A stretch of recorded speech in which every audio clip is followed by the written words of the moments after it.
Hey guys, Alicia here, and it's time for another Alicia Reviews, where I give you my insights and opinions on this week's releases.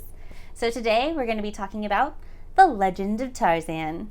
I was pleasantly surprised about this film. I was already excited because I love Alexander Skarsgård.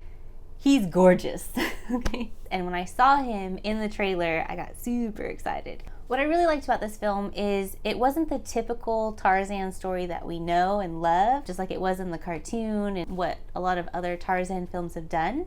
This story was more of when Tarzan is with Jane and they're in England and he's lived among people for quite a few years, and then he goes back to the jungle. So I thought it was an interesting twist on it.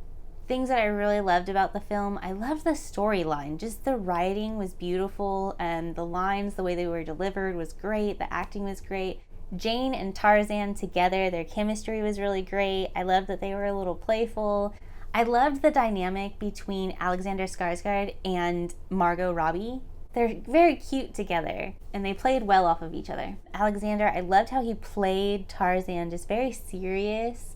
But also he had his little jokes, and the fact that I already know he's such an amazing actor, but just the way he was able to encompass the role, I think he set the new bar for Tarzan. The one thing that I thought was a little out of place was Samuel L. Jackson. I kind of felt like he was competing with Alexander in some of the scenes as to who was kind of leading the film. He just felt so out of place in where he was. Funny, he had some very funny lines and very funny facial expressions and reactions to some of the things that happened, and he did great, but I just think that maybe he wasn't the right person for that role. I think maybe they should have gone with more of like a Dwight Henry or a Don Cheadle, someone who is able to take that supporting role and go with it. So Christopher Waltz is in this film, and he does great as the villain. I mean, he's so good, and he's so good at being the bad guy. You know, he's like the bad guy that you love to hate.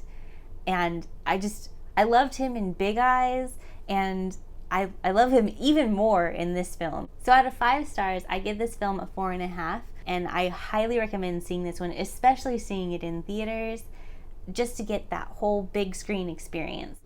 So if you go to the movies this weekend, I highly recommend seeing this film. And if you do, don't forget to leave a comment down below, like and share this review, and if you're following us on YouTube, don't forget to subscribe. I hope you guys have a wonderful rest of your week, and we'll see you next time. Bye! Mwah.